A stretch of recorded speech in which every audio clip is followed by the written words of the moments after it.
So, ang concern ko dyan, my number one concern there is, unang-una, I think we have to contextualize this, Trixie, no? The PAC Silica is the industrial arm of the US national security strategy. Ang military arm niyan sa atin is EDCA. So they come hand in hand. Okay. So ano sila, there are two faces of the same coin to ensure the viability ng US military industrial complex. Kita mo, bakit gusto nila ng rare earth? Gusto ba nila ng rare earth because wala sila ng supply for their microchips or whatever? No, because China is limiting rare earth imports for military purposes. This will not help the Philippines industrialize at all. Okay? Correct. Okay, magbibigyan ka ng trabaho. Pero remember, kung yan lang ang mabibigay sa'yo ng PAC Silica, they can always go to another country that would have a better job prices. Lilipat lang yan. So ang pinaka-dali dito, bakit walang tech transfer, technology transfer? Walang IP transfer. Kasi, mga kababayan, pag special economic zones, and I don't know, si Trixie siguro makakaalam nito about our special economic zones law, no? Yung alimbawa, this has been a practice of a lot of countries that are now rich, okay? They require foreign investors. Gusto mo ng mga namin, gusto mo ng mga raw materials namin, gusto mo ng mga trabahador namin, ganyan. Pero, kailangan may tech transfer. Kailangan may IP transfer. Yung mga partners na company na yon, nalalaman nila kung paano ba ginagawa tong cellphone na to, iPhone. Kaya nga in China is nakagawa sila ng sarili ng cellphone. Kaya ang Japan nakagawa sila ng sariling kotse. Kaya ang South Korea nakagawa sila ng sarili ng kotse, microchips, etc. Dahil pag mag-invest ka sa kanila, dahil gusto mo yung labor nila o gusto mo yung market nila, tech transfer. Kailangan mo i-transfer yung technology sa amin after a certain period. Hindi po pwedeng nandyan ka lang. Hindi po pwedeng magtatrabaho lang kami sa'yo. Nagigets ninyo? Ganun ang arrangement. Hindi po pwede na gagawin mo lang kaming trabahador. Hindi po pwede na gagawin mo lang ang bansa namin na kuhaanan ng raw materials. Kailangan cheap labor. Yes, kailangan is pag ikaw ay nagtayo ka dito sa amin ng factory, kailangan maraman namin kung paano ginagawa mo dun sa factory mo. Kailangan yung know-how, etc., matransfer sa amin para makagawa kami ng sarili namin. So, kaya sila ngayon maunlad, industrialized. Kasi hindi lang sila, hindi sila nakontento sa pagiging trabahador. Yeah. So yun ang problema ko dyan sa economic promise. Kasi yung 190,000, 130,000, trabaho ka. And then, so, ano nangyayari sa bansa mo? Hindi ka naman nag-industrialize. Kasi yung industry, hindi ka makagawa ng sarili mong industry. Dahil hindi mo nga alam kung paano.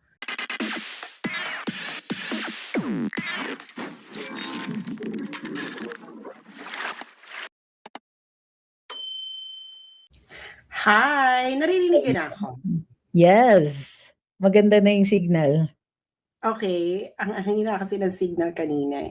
Ano ng chika? Kamusta mga nanonood ng Luminous? Ito po si Sasper mula sa kabilang buhay. Ano na?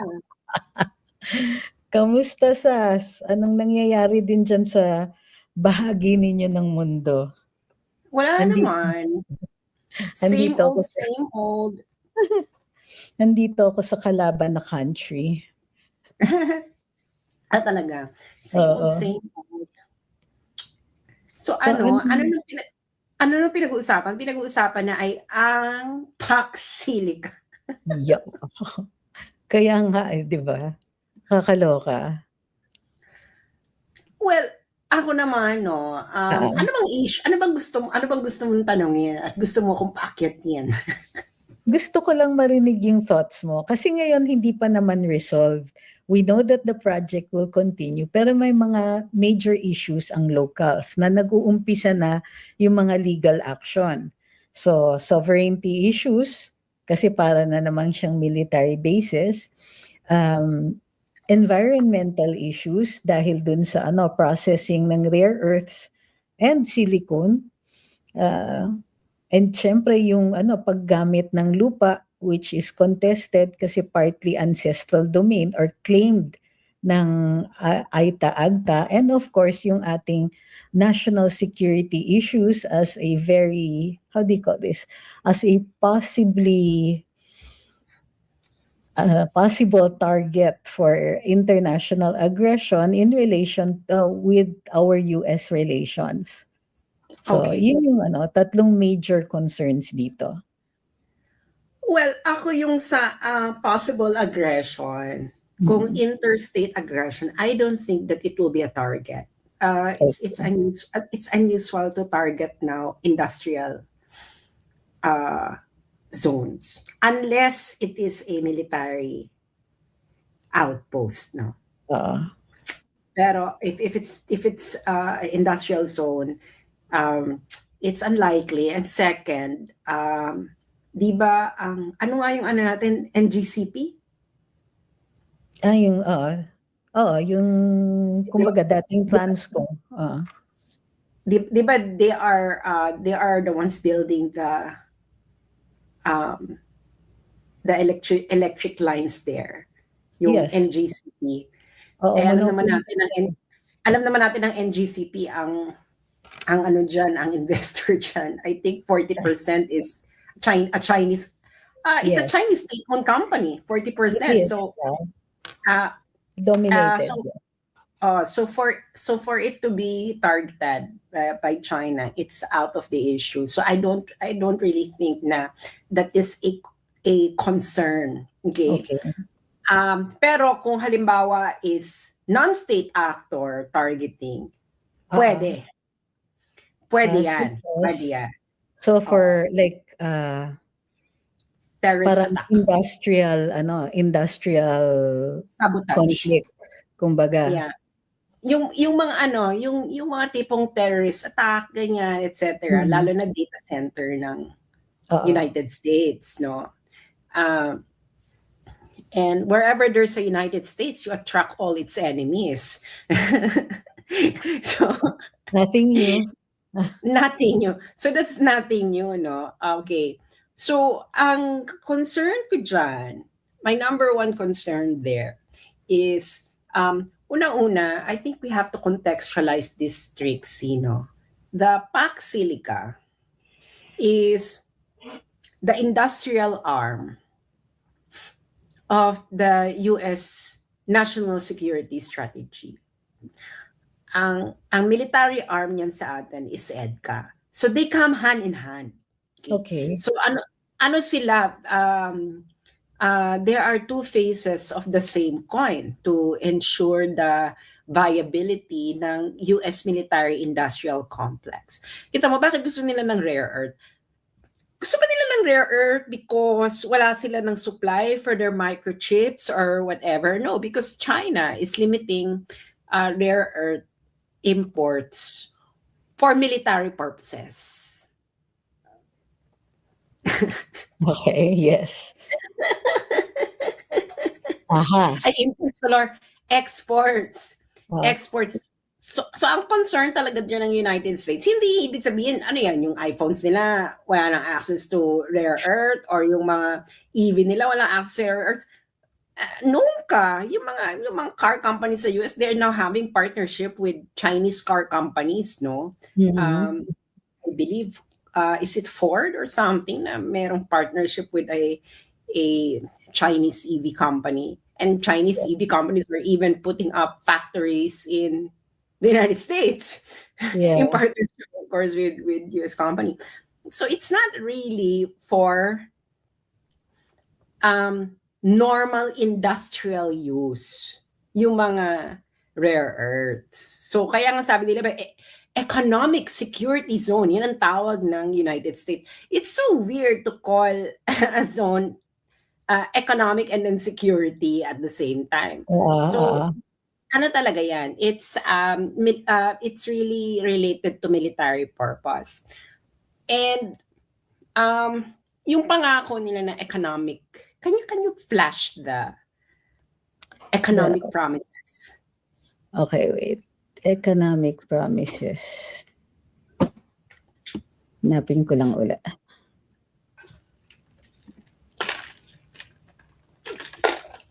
Ay, sandali. Babalik ko muna. Ang yung economic promises. Yeah, sandali. Ayun.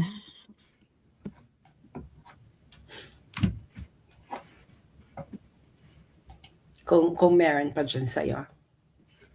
Hello everyone.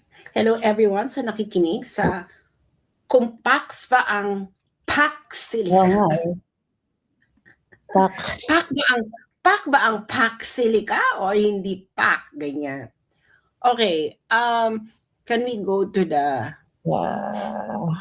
economic promises?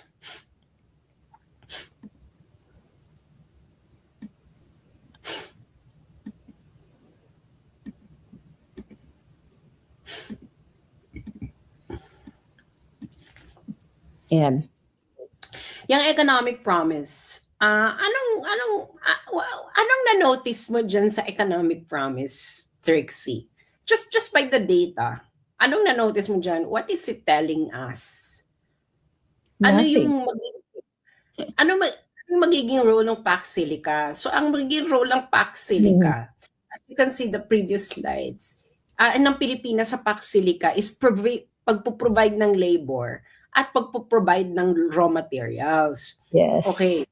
So, ibig sabihin, kailangan lang ng trabahador dahil mas mura ka, bet. Ikalawa, dahil may minerals ka dyan, bet din namin. So, in political economic terms, this is extraction, no? This is a agreement of extraction. So walang tech transfer, walang intellectual property transfers. Wala. So ito ay walang this will not help the Philippines industrialize at all. Okay? Correct. Okay, magbibigyan ka ng trabaho.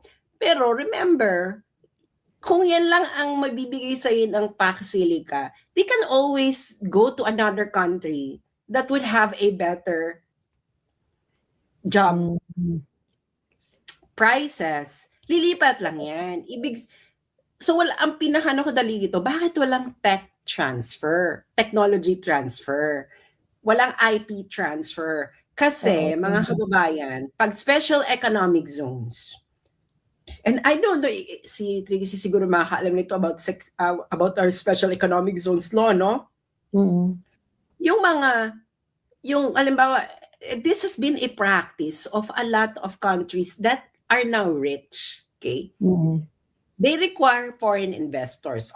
Gusto mo ng mga namin, gusto mo ng mga raw materials namin, gusto mo ng mga trabahador namin, ganyan. Pero, kailangan may tech transfer. Kailangan may IP transfer. Anong ibig sabihin yan? Merong provision dyan na sometimes they will partner with a local company in order to actually create a product. So may sharing talaga ng blueprint. Or bibigyan ka ng licensing agreement na ito, pwede mo itong i-produce. Pwede mo itong i-produce na ikaw. Wala pa rin. Or i-retail. Pwede mo i-retail. Wala rin ako dito nakikitang local adaptation. Local adaptation provision. Ano ibig sabihin local adaptation? Halimbawa may company dyan, okay, pwede kang nandyan sa New Clark, pero 40% of components ng gagamitin mo sa pag-assembly ng product mo, kailangan i-source mo sa local companies. Ganyan ang ginagawa ng Indonesia.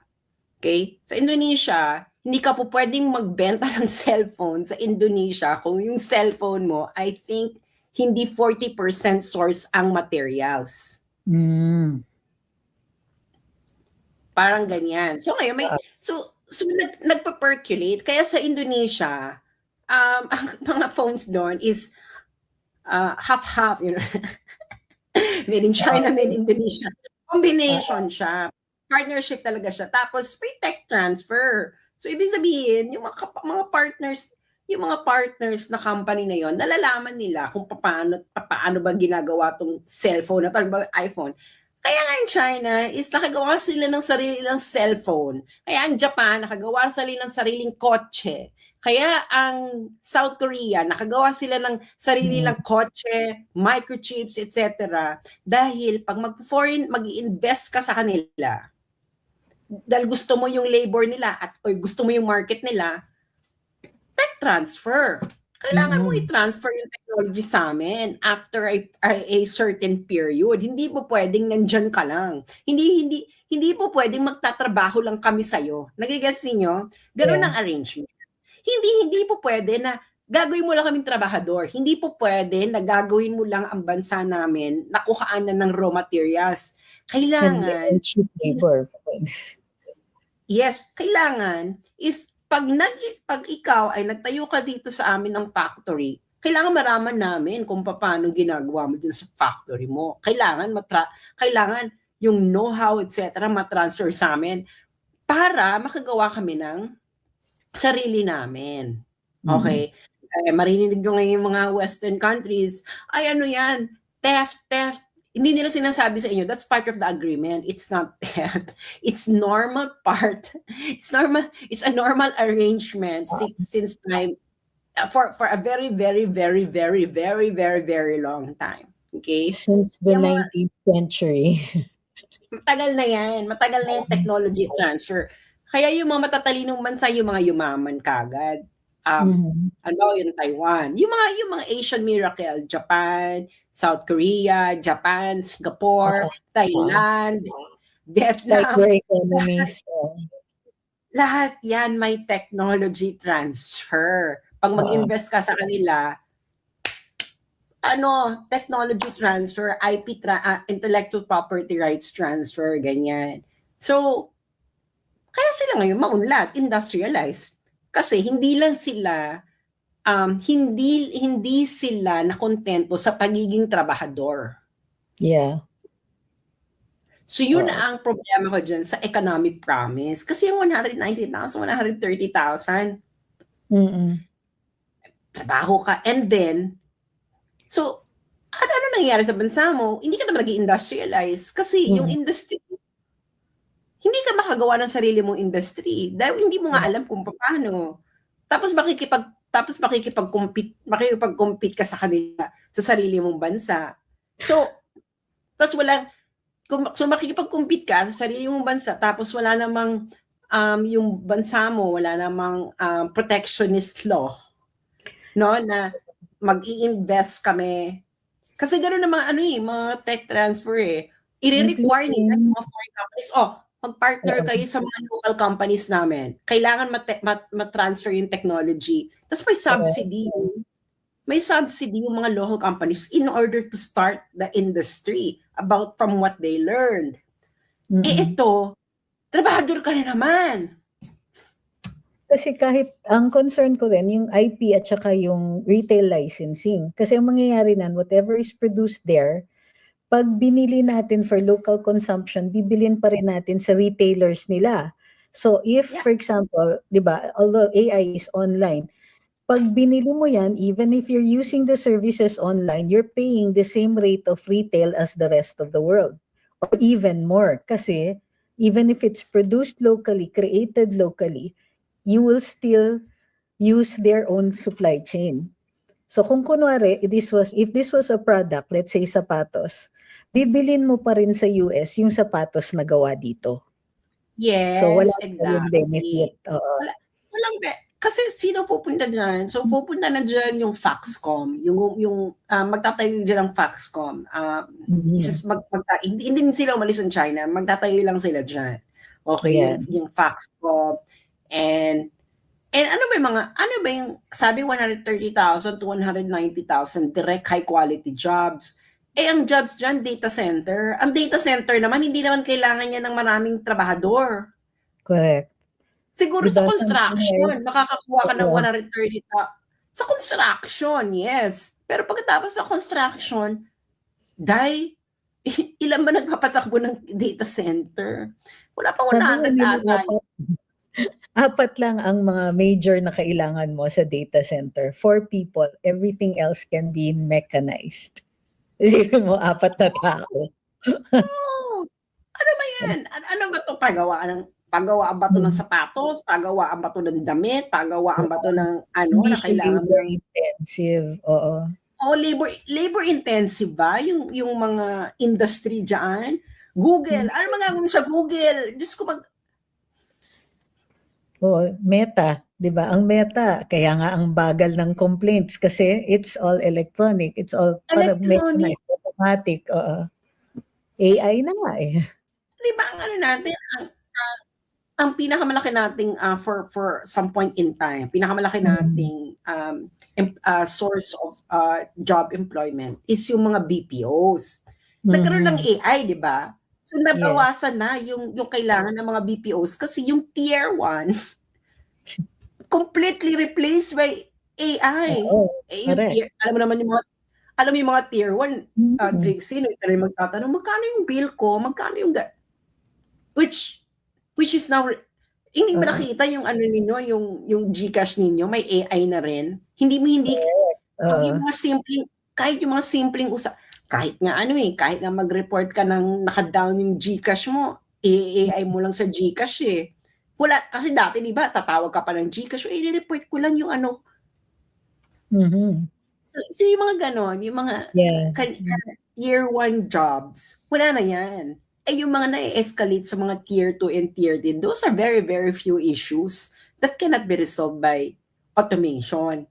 And hindi labor-intensive ang tier 2 and tier 3 issues.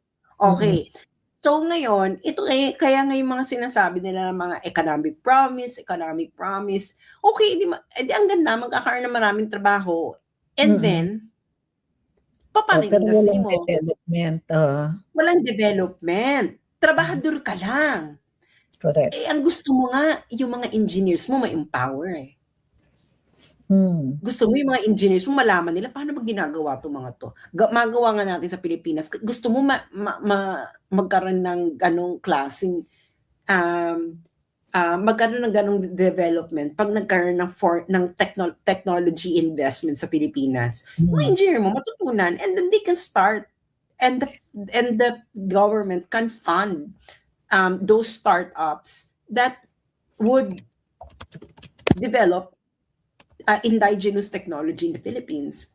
So, yun ang problema ko dito sa economic promise, no? Yung iba naman, yung mga environmental well, that is always an issue whenever there is a local or foreign industry that would be established anywhere. No, I think naman that can be mitigated. Okay? I think that can be mitigated. Pero the thing is, na-destroy na nga yung environment mo, hindi ka pa nag-industrially develop. So, kasi trade-off yan, Trixie, no? Ano ba gusto mo? Gusto mo manatili ang ganyang itsura? Gusto mo magkaroon ka ng industrialization? Nasira na nga yung mo, hindi ka pa na-industrialize. So parang, punyeta, sinakripisyo mo yung environment mo para sa wala. April 16 ang signing nito of formalities observed April 17. This year lang, 2026. So we did not have the benefit of disclosures prior to this. Tsaka, hindi natin sure. So we have I suppose, the filing is the main agreement, yung first signature niyan. Is it possible pa, even at this stage, nakapirma na tayo, na magpasok pa ng additional clauses with supplemental agreements? Has it been done in other countries? Well, if you would like technology transfer, you do it from the get-go. Yeah, I know. Ihahabol mo, wala na, tapos na yun. Ang galing kasi ng arkitekto ng foreign policy natin .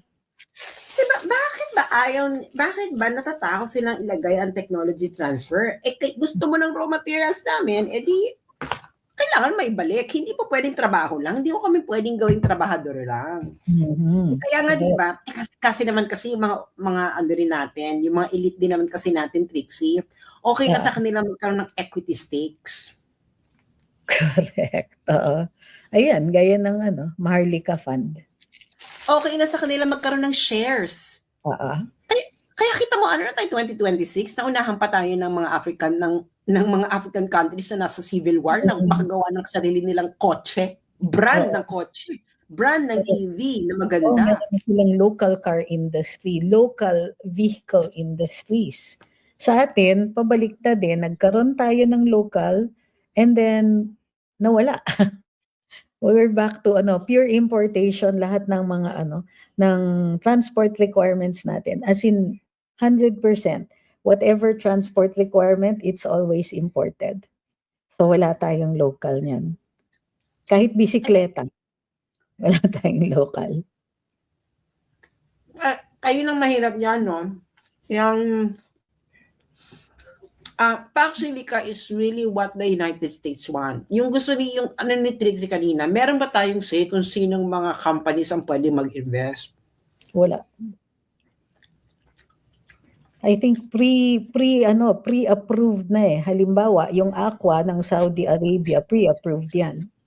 Kasi member siya doon sa 24 country members ng Pax Silica. So kung outside sa Pax Silica, kung kung countries na wala sa Pax Silica, hindi sila pwede magkaroon ng investment dyan.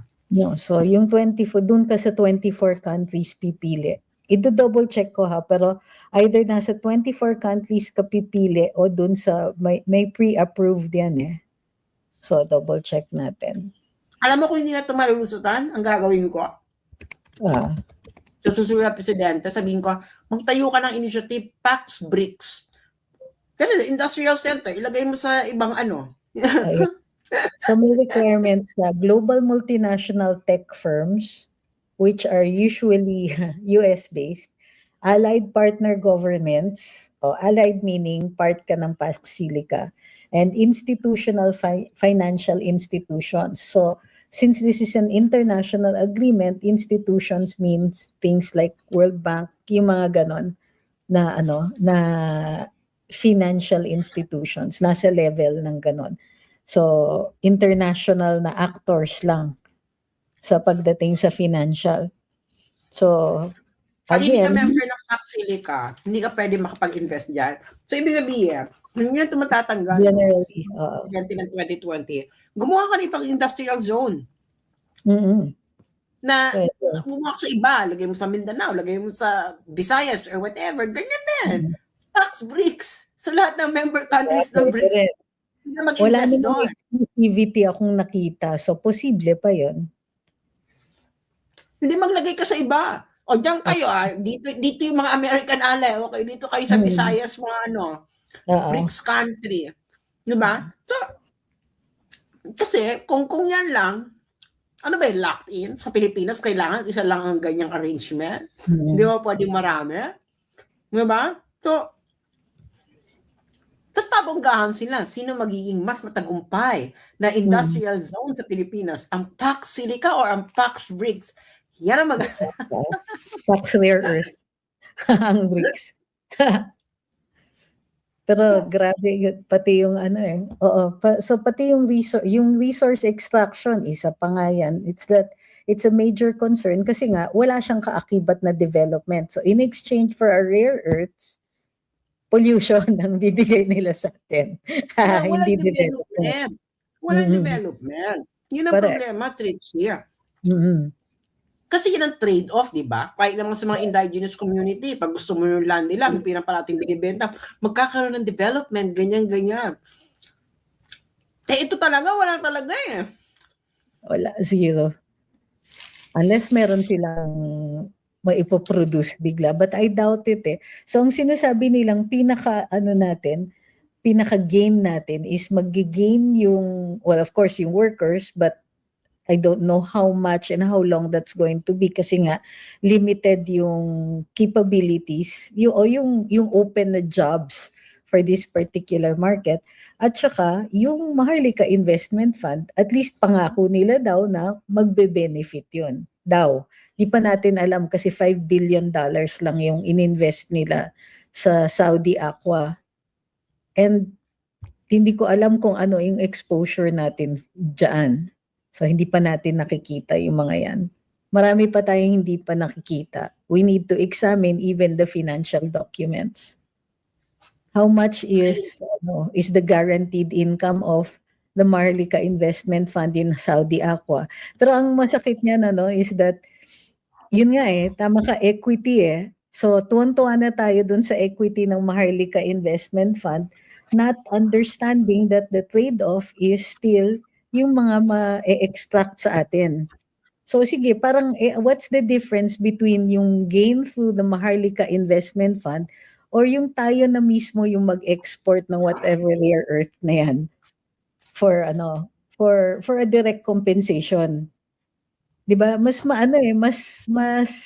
how do you call this? Mas malinaw pag direct yung compensation. It's a straight out transaction. We will let you extract rare earth minerals, you pay us. Pero as compared to kikita through the equity ng Maharlika Investment sa Saudi Aqua, napaka-roundabout at hindi pa natin alam ano yung ROI natin dyan. Hindi mahihirapan tayo mag-compute kasi magagawa pa tayo ng projections. So, Sandali, yung Maharlika ba? Yung Saudi Aqua ba? What kind of power. industry is? They're going to do the closed circuit na energy production for the economic zone. So kasi hindi nila gagamitin yung Luzon grid dahil patay sindi naman talaga ang Luzon grid. So provide sila exclusive yung power provision for the economic zone. Pero isipin mo kaya pala natin mag-negotiate ng ganyan, hindi pa natin ginawa for the rest of the country. Doon talaga natin inuna. Kaloka. Ito talagang presidente mo, Ginawa yan kasi nga, una-una, it's not, hindi nga fixed asset yan Hindi nga. O di magtatayo sila ng grid. And then, after, walang nakalagay na ita-transfer yung na yan, wala. Yung grid? Magagamit ba yung grid na yan for the rest of the country? Wala pang agreement na ganon. Dapat nga meron yung agreement na they'll provide, dapat hindi exclusive, mag-provide sila for the economic zone, mag-provide din sila with the rest of the country. Kasi yung yung model nito is very US basis approach. Kasi dati, di ba, nung nandyan pa yung mga formal na bases natin, meron silang sariling kuryente, provide sila. But they don't provide for the rest of the city. So nung nabuwag na yung mga bases and then the US military personnel were using Philippine bases, yung base commander pwedeng mag-angas at sabihin, oy, hindi lang inyo yung kuryente na yan, mag-share kayo sa community. Kaya natin gawin. Pero dito, walang agreement for that. Unless, suddenly they come up with one, which I doubt. So, isa pa yon, walang sharing, wala din transfer, wala din kahit ano. Tapos the rest of the other promises parang manipis kasi sinasabi nila walang madi-displace na farmer, walang madi-displace sa ancestral domain. Pero magkano ba ang pangako ng BBM administration? How much is that worth? So puro ganun lang. Wala rin pa tayo. Kasi pagka ganyan, they must come in a policy statement or they must be a law or at least a resolution by Congress saying na it is absolute that the rights of the indigenous peoples be respected, and it's not just the rights to the territorial boundaries ng ancestral domain, pero pati yung resources. So, wait and see pa rin tayo kung ano yung extent niyan. Alam mo yung legal guarantees, yung sinabing no extraterritoriality. May Mm. loophole yan. Yung EDCA nga Oo, walang extraterritoriality, pero it's extraterritoriality by other means. So, correct. ganun din ang mangyayari diyan.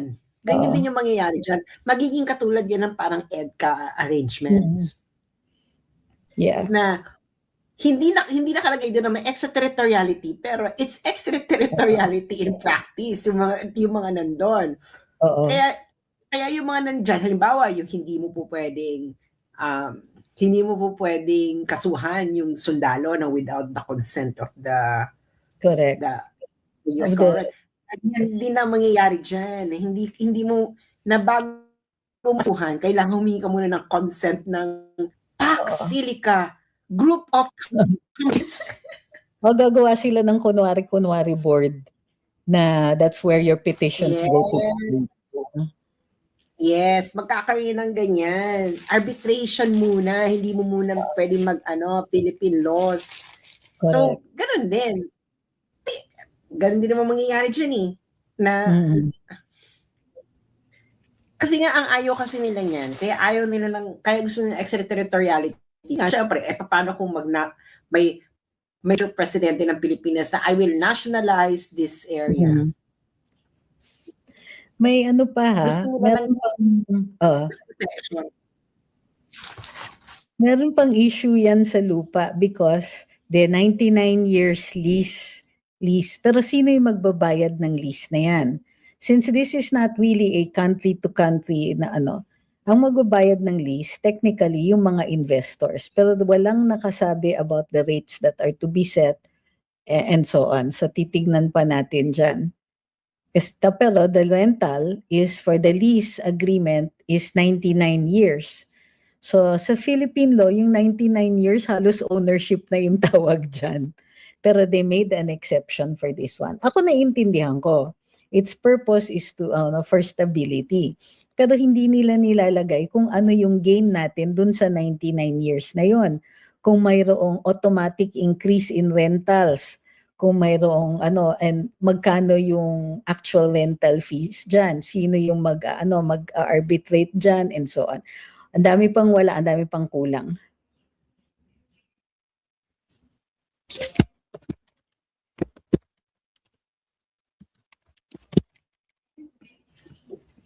Paano kung Ayan. sasabihin nila, Trixie, paano kung sabihin nila kung ang presyo ng lease is the lease price agreed during contract signing? So after 80 years, Kaya nga, di ba? Wala rin tayong mga details on the rental or the lease agreements. Ito na nga April 16, 17 yung formalities ng agreement natin, but we didn't have any inkling about the agreement, first of all. Tapos ngayon yung extent, walang details, wala silang communications, anything, except this one, yung direct high quality jobs, kuno-kuno. so Ayan yun.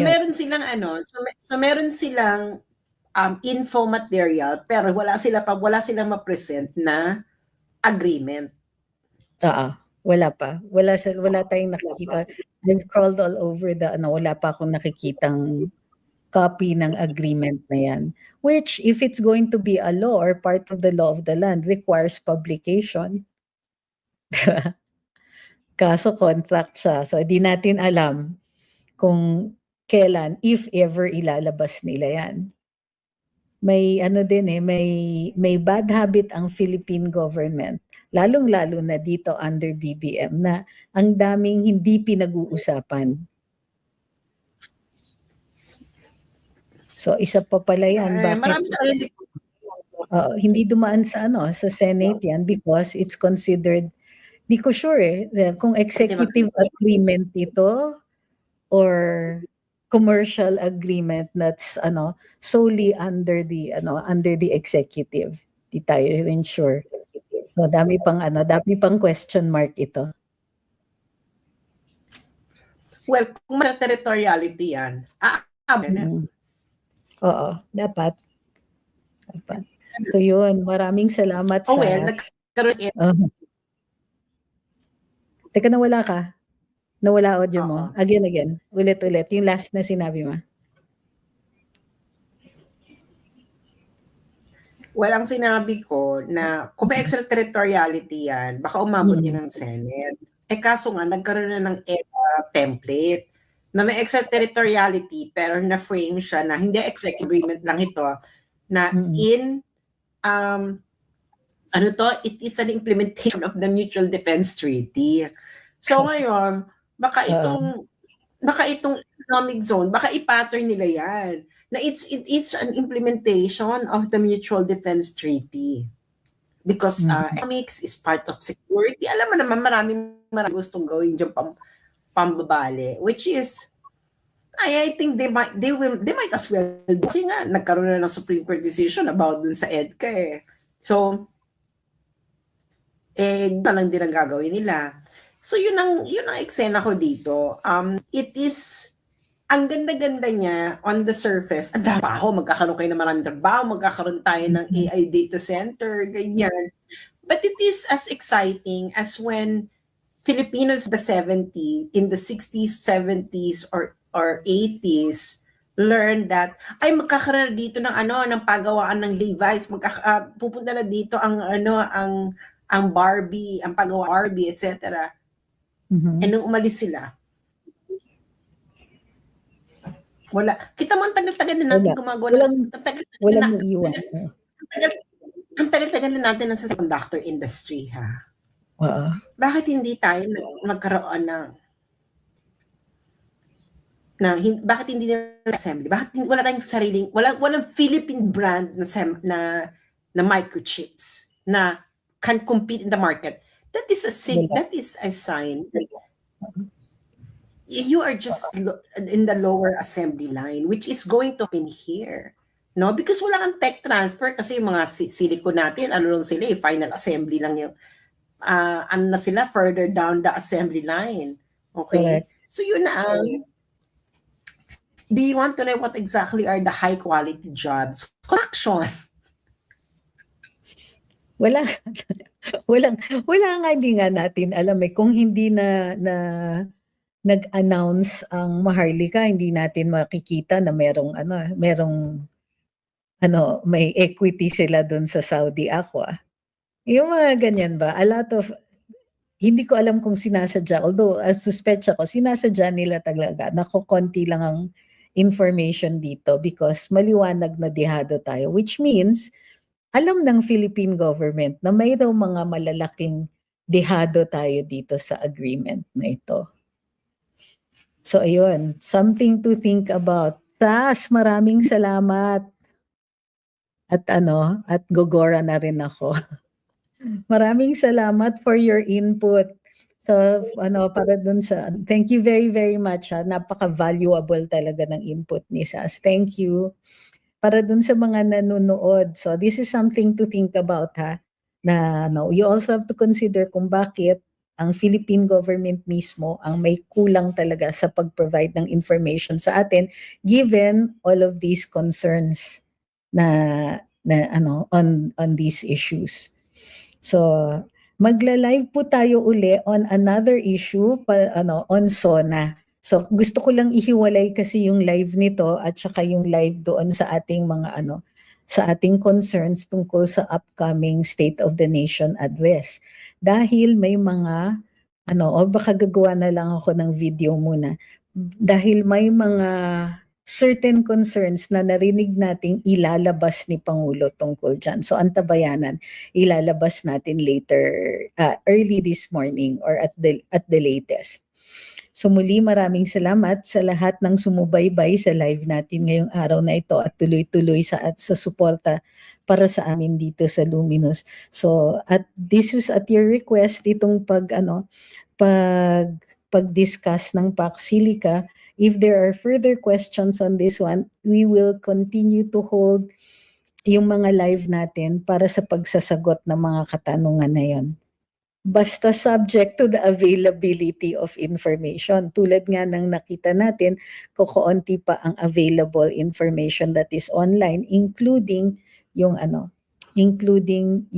actual agreement na dito sa Pax Silica. This is something that the Philippine government is obligated to do to provide us with information on matters of public interest. So yung public interest na yon is how are we going to be affected by Pax Silica. So, ayun na muna for now. Babalik kami later today. Siguro in a few hours, ihahanda ko lang po yung materials para dun sa ating live on the State of the Nation that is coming up very, very soon. Okay? Thank you very much.